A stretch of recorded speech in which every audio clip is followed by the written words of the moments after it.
बिट्टू, बिट्टू, तुझे कुछ नहीं होगा बिट्टू, मैं आ गई बिट्टू। ये सब क्या है? आपको दिखाई नहीं दे रहा है यहाँ पे ऑपरेशन चल रहा है? आपकी हिम्मत कैसे हुई अंदर आने की? तुम्हारी हिम्मत कैसे हुई मेरी बहन को हाथ लगाने की? चलो जल्दी चलो, चल पकड़े इसको। खबरदार, हाथ भी मत लगाना मुझे।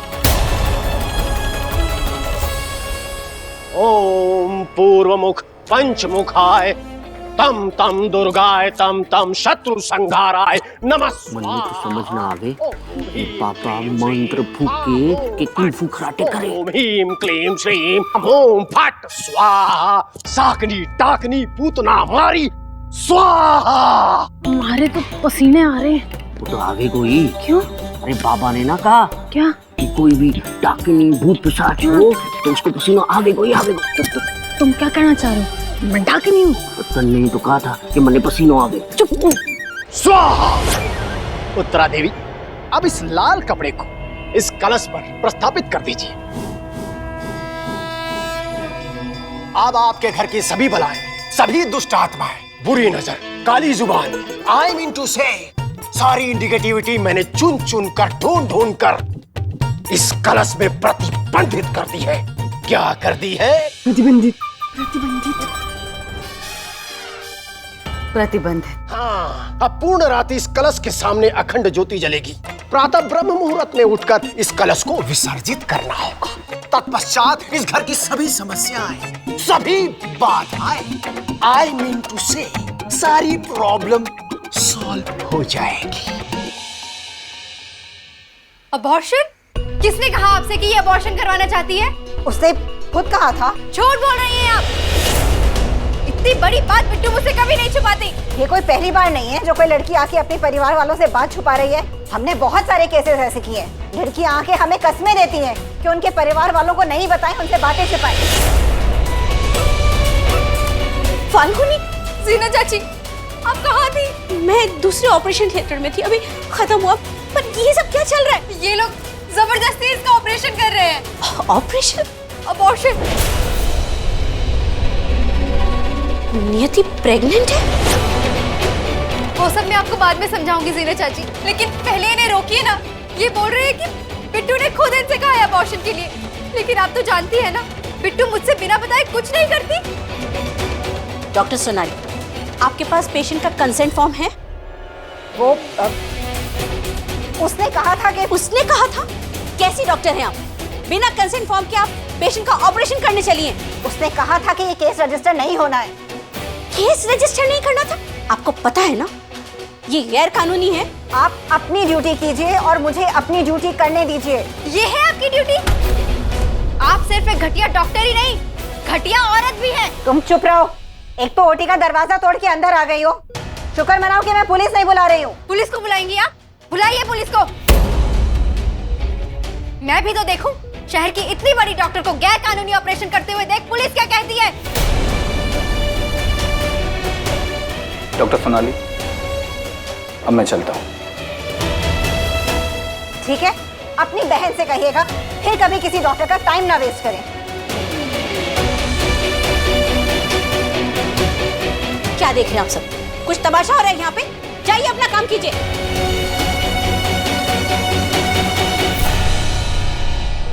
चीची माँ,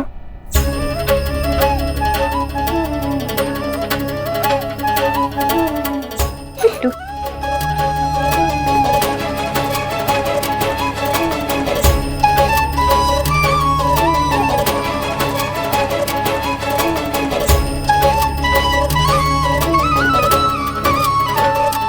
भाई साहब, मैं एक पेशेंट को ढूंढ रहा हूँ, 19-20 साल की इसी हॉस्पिटल में।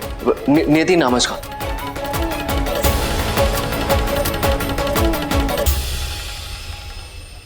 I'm sorry चीची माँ, मुझे आपसे ये बात नहीं छुपानी चाहिए थी। अफसोस इस बात का नहीं है बिट्टू कि तूने ये बात छुपाई। अफसोस तो इस बात का है कि तूने ये बात करने की सोची। बिट्टू, मैं जानती हूँ कि ये तेरा फैसला होना चाहिए कि तू इस बच्चे को पैदा करना चाहती है या नहीं। मैंने आज तक हर फैसले में तेरी हेल्प की है ना, लेकिन ये फैसला तुझे अकेले लेना होगा। चीची माँ, डिसीजंस लेनी तो नहीं आती मुझे। जब भी कोई फैसला करती हूँ हमेशा पछताती हूँ। क्योंकि तू अपनी पसंद का फैसला करती ही नहीं है। तू हमेशा ये सोचती है कि और लोग तुझसे क्या चाहते हैं, लेकिन अगर तू अपने दिल की सुनेगी तो तुझे पता होगा कि तू असल में क्या चाहती है, सचमुच क्या चाहती है बिट्टू। और चाहे हमारे वो फैसले कितने भी मुश्किल या कितने भी अजीब क्यों ना लगे, लेकिन करना वही चाहिए जो हमारा दिल चाहता है, क्योंकि वो कभी गलत नहीं होता। तो बस तू अपने दिल की सुन और फैसला कर।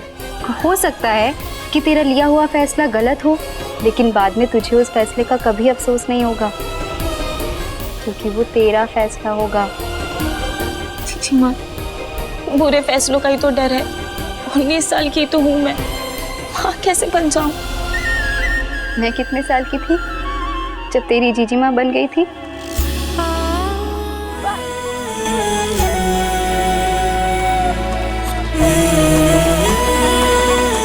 सॉरी जीजी माँ, अब कभी ऐसा नहीं होगा, कभी नहीं।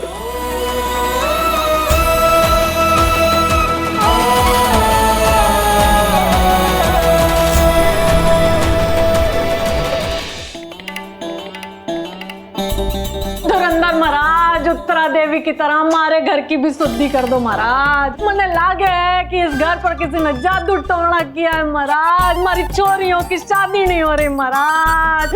महाराज मैं तुम्हारे चरण छू महाराज। मैं अंतर्मन से सब कुछ देख रहा हूं। इसकी आवश्यकता नहीं है सुंदरी।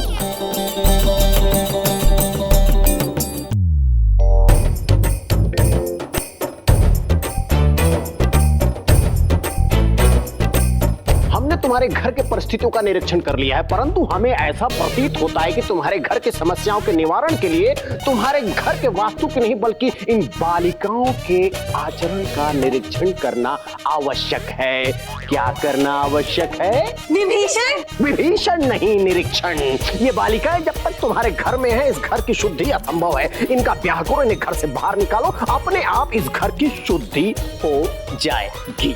महाराज मैं भी तो यही चाहती हूँ। मैंने तो छोरे भी देख रखे महाराज। आप तो कुछ ऐसा मंत्र पढ़ दो कि मंचावर मिल जाए महाराज। इन्हें तो सुअर मिलेगा। सुअर? सुअर अर्थात अच्छा वर मिलेगा। अरे धुरंधर महाराज की जय हो। बोलो वरदायिनी माता की जय।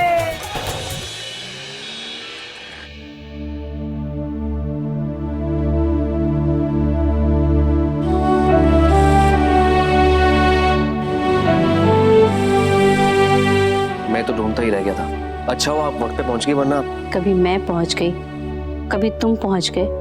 ये तो सब बहाने हैं। दरअसल तो इन बच्चियों पर खुदा की मेहर है। बिट्टू सो गई? जी चाची, थक गई है बहुत। चाची, ये मामला बहुत नाजुक है। आप तो जानती हैं हमारी राधा जी के पुल में रहने वाले लोगों को, जितने मुंह उतनी बातें। तू फिक्र मत कर, किसी को कुछ पता नहीं चलेगा। अच्छा मैं चलती हूँ, तू अपना ख्याल रखना। Good night. अच्छा हुआ टाइम पे पहुंच गए। आज तो टाइम पे पहुंच गए, लेकिन कल का क्या? फाल्गुनी देखो, मैं तुम्हें डराना नहीं चाहता, लेकिन आज जो उन्होंने उसके साथ किया है, उससे एक बात तो साफ है कि वो बहुत पावरफुल लोग हैं और किसी भी हद तक जा सकते हैं। आज नियति के साथ यही किया, कल को कुछ भी कर सकते हैं। तो मैं और क्या करूं सुरेश? तुम्हें उनसे फिर से बात करनी चाहिए। कोई ना कोई हल तो जरूर निकलेगा, और वो खुद भी तो इस मामले को सुलझाना चाहेंगे। कोई फायदा नहीं है सुरेश। मैं उनके घर जा चुकी हूँ, हाथ जोड़े थे मैंने, लेकिन मुझे धक्के मार के वहां से निकाल दिया। उस वक्त तुम्हारे हाथों में नेगोशिएट करने के लिए कुछ भी नहीं था, लेकिन अब है।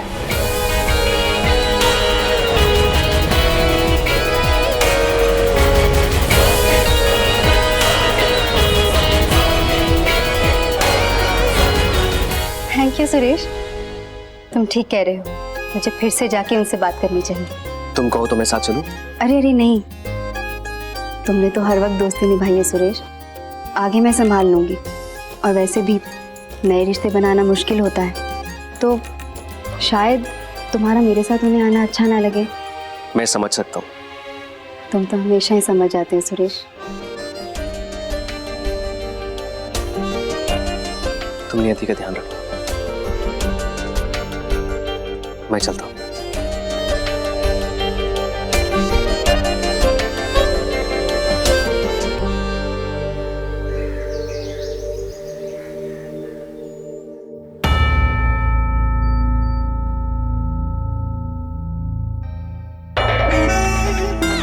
अरे क्या हुआ, कुछ गिर गया क्या?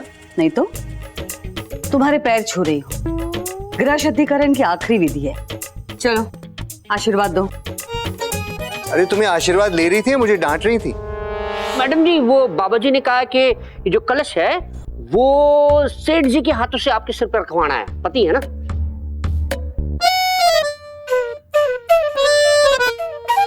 भारी तो नहीं है? सेठ जी, वो मैडम जी कुछ बोल ना सके, मौन व्रत है ना। एक बार कलश धारण हो गया तो मैडम जी को कुछ नहीं बोलना है। क्या है कि इस घर की सारी बुरी बलाएं इस कलश में बस गई हैं। मैडम जी ने मुंह खोला तो सारी बुरी बलाएं यहाँ फटकने लगेंगी। हाँ। ओहो हो, ये कैसे हो पाएगा? तुम पूरे आधे घंटे तक मौन व्रत रखोगी? ये तो बहुत बुरी बात है। तूफान आ जाएगा, धरती फट जाएगी। मैडम जी कह रहे हैं कि आप चुप रहो, वरना धरती आपके नीचे से फट जाएगी और तूफान आपको उठा के ले जाएगा। हाँ, नहीं ले जाएगा, मतलब तुम मैडम के इशारे कुछ ज्यादा ही अच्छी तरह से समझने लग गया है। हाँ? नहीं, वो क्या है ना सेठ जी, इतने सालों से मैडम जी के साथ काम कर रहा हूँ ना, तो सब समझता हूँ। कई बार मैडम जी जबान से कुछ और कहे और इशारों से कुछ और। जैसे अगर मैडम मन ने घूर के देखे, इसका मतलब यह है कि फट गया बम जी। मैं भी साथ चलूं? मैडम जी कहें कि आप यहीं रहो, आपके आने की जरूरत ना है, आप यहीं एक दो करते रहो।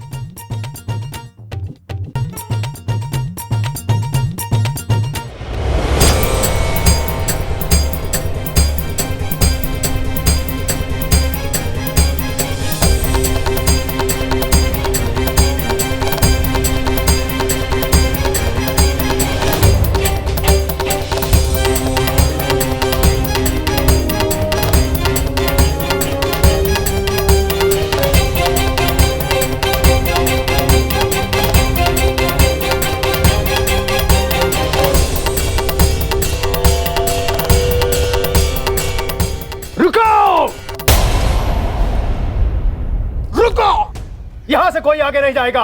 अगर कोई जाएगा तो केवल उत्तरा देवी होंगी। पीछे हटो, अरे पीछे हटो।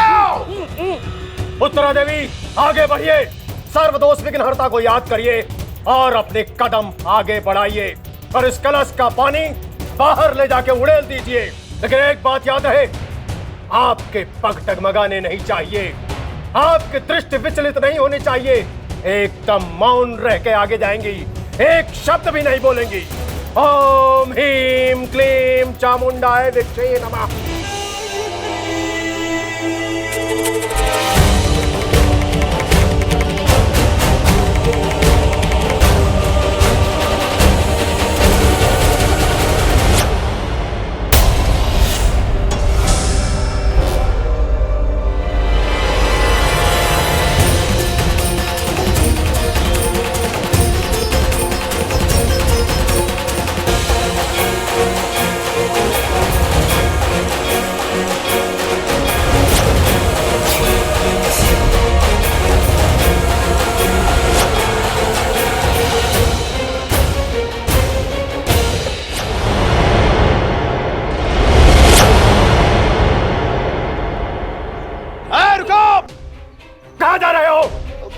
बाबा जी, ये छोरी मैडम जी के सामने आई है, कुछ अनर्थ होएगा ही होएगा। छोरी आए या गले पे छुरी आए, किसी को आगे नहीं बढ़ना है। पूजा पाठ में व्यवधान डालने वाले राक्षस होते हैं। तू राक्षस है क्या? नहीं बाबा जी, मुझे पर मैं राक्षस ना हूँ।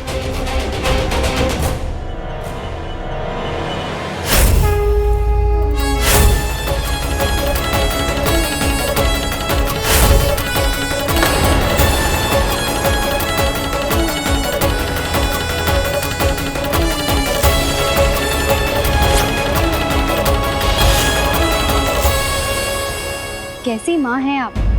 अपने बेटे को सही सलाह देने की बजाय आपने उसे नियति की अबॉर्शन की सलाह दी। चौंकिए मत, मुझे सब कुछ पता है और सब कुछ याद भी है, लेकिन आज मैं यहाँ आपको याद दिलाने आई हूँ उत्तरा देवी जी। याद है वो दिन जब मैं यहाँ पर आई थी आपसे रिश्ते की भीख मांगने के लिए, और आपने मुझे धक्के मार के यहाँ से निकाल दिया था, ये कहकर कि विधान और नियति का कोई रिश्ता ही नहीं है। लेकिन अगर विधान और नियति का रिश्ता ही नहीं है तो आपको नियति के होने वाले बच्चे से इतनी घबराहट क्यों हो रही है? अब डॉक्टर खरीद सकती है, हॉस्पिटल भी खरीद सकती है, लेकिन सच को नहीं खरीद सकती उत्तरा देवी। और सच यही है कि नियति और विधान का रिश्ता है, जिसे आपने और आपके बेटे दोनों ने मिलकर साबित कर दिया है। उस दिन तो विधान ने नियति को पहचानने से ही इनकार कर दिया था। आज कहाँ है आपका लाडला? बुलाइए उसे, मैं भी तो देखूं कि मेरी आंखों में आंखें डाल के वो और कितना झूठ बोल सकता है। क्या हुआ, ताला लग गया आपके मुंह पे? उत्तरा देवी, ध्यान मत हटाना, वरना पूजा पाठ में व्यवधान हो गया तो सब कुछ अनर्थ हो जाएगा। ए छोरी, पूजा पाठ में व्यवधान मत डाल, चल भाग यहाँ से। मैं कभी आपके रास्ते में नहीं आना चाहती थी उत्तरा देवी, लेकिन शायद हमारी किस्मत ही जुड़ी हुई है, वरना लाखों लड़कियां हैं जयपुर में, लेकिन आपके बेटे को सिर्फ नियति ही क्यों? क्योंकि ये उसकी नियति है। बहुत बड़ा घर है आपका, बहुत बड़ा बिजनेस है, लेकिन आपका दिल बहुत छोटा है उत्तरा देवी जी। मुझे अफसोस है इस बात का उत्तरा देवी कि खुद एक माँ, एक औरत होते हुए आप ये नहीं समझ पाए कि औरत जन्म देती है, जान छीनती नहीं है। आपने एक लड़की से उसका बच्चा छीनना चाहा। वो तो सही वक्त पर मैं वहां पहुंच गई और आपकी घिनौनी कोशिश कामयाब होने से रोक दी मैंने। आपको तो मेरा शुक्रिया अदा करना चाहिए कि मैंने आपके हाथों इतना बड़ा पाप होने से बचा लिया, लेकिन फिर भी मैं ही आपके आगे हाथ जोड़ती हूँ। मुझे आपसे कुछ नहीं चाहिए उत्तरा देवी जी, बस हम दोनों बहनों को अकेला छोड़ दीजिए। बंद कीजिए हमारे रास्ते में आना। हमने आपका क्या बिगाड़ा है? चुप चुप चुप चुप चुप चुप। उत्तरा देवी, क्रोध मत कीजिए वरना पूजा के विधि।